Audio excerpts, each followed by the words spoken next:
ट्रॅक्टरच्या धडकेत बस दरीत. मुंबई पुणे एक्सप्रेसवेवर भीषण अपघात. पंढरीच्या वाटेवरील 5 वारकऱ्यांचा मृत्यू.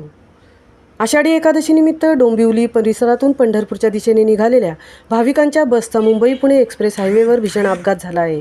रात्री उशिरा हा बस या मार्गावरून जात असताना मुंबई पुणे एक्सप्रेस हायवेवर पनवेलजवळील शिवकर गावाजवळ एका ट्रॅक्टरने बसला धडक दिल्याने हा भीषण अपघात झाला आहे.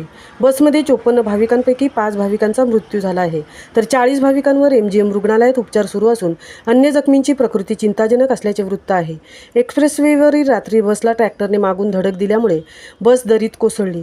आषाढी एकादशीसाठी पंढरपूरकडे निघालेल्या भाविकांवर मात्र काळाने घाला घातला आहे.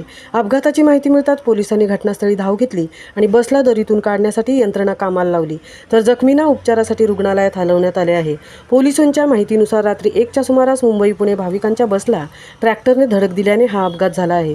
बसमध्ये असलेल्या 54 भाविकांपैकी 42 भाविकांना MGM रुग्णालयात हलवण्यात आले आहे, तर 3 रुग्णांना शासकीय रुग्णालयात पाठवण्यात आले आहे. यामध्ये 5 जणांचा मृत्यू झाला आहे, तर 7 ते 8 जणांची प्रकृती गंभीर आहे आणि अन्य जखमींवर उपचार सुरू आहेत.